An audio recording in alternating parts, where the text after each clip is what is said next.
Hello, Americans. Shouldn't everyone have the right to try? What about a new life-saving drug? And how does one feel about receiving the right to try? Just listen to this. Thank you, Mr. President. You know, we all know the story about the Good Samaritan. But what you don't know is I was that forgotten person on the side of the road, the victim of medical error, the number 3 cause of death under the previous administration, and left to die of cancer. First, the medical establishment, they came by and they saw me there, so they wrote prescriptions for opioids and they walked on.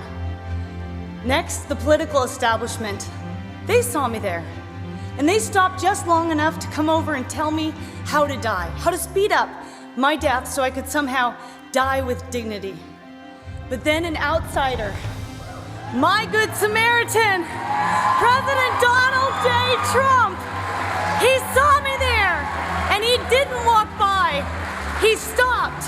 And for every single one of us, he gave up his own quality of life so we could live and work and fight with dignity, because he believes in survival of the fighters, not the fittest. And so, Mr. President, I have to say you have made a lot of promises to us, and you have kept every one of them. So now we're gonna make you this promise. Just as you fought for us, forgotten America will never forget how you saw us on the side of the road, and you walked over, and you picked us up, and you made us great again. And now we're gonna fight for you, Mr. President. God bless you.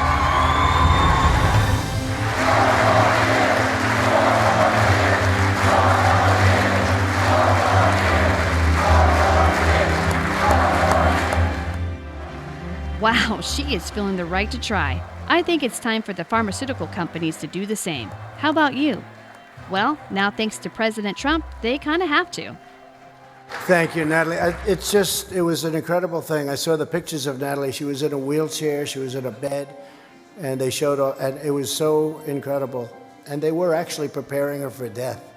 And because of Right to Try, they had a medicine that wouldn't have been approved for years, but it was very, very, it's looking good. It was looking very good. Now it's looking a lot better, Natalie, I have to tell you. I don't know what that was, but that sucker worked, Natalie.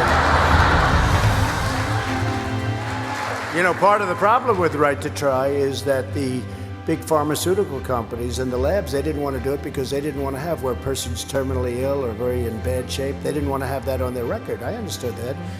And so we didn't put it on their record. We made a second, record which people don't see and we don't want to show. You know, it's unfair to them, but they didn't want it on their record because people were very far along, unfortunately. But cases like Natalie have not even been that unique. We've saved many lives with what's going on. And ultimately, I guess that's probably also the best test for a medicine to see whether or not it's good, because it really, it's worked so well and we're so proud of it. They've been trying to get that approved for 45 years. They couldn't get it done. Not that easy, because the medicals didn't want it, the doctors didn't want it, the country didn't want it, our country, because they say, well, if something happens, a person's terminally ill, then they die, then we'll get sued if we do something. I said, that's okay. They'll sign an exculpatory letter. They'll sign a letter saying that we're not going to hold anybody liable. That's okay. And they said, well, that's a good idea. Can you imagine 45 years, nobody thought of that?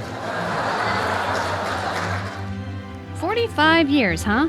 Really? But how could others not think of that simple solution? Men and women of our country will be forgotten no longer. The elites thought they held the trump card, but they didn't count on Donald Trump like I did. Woohoo! That's another out of the park home run for President Trump. Thank you, Mr. President.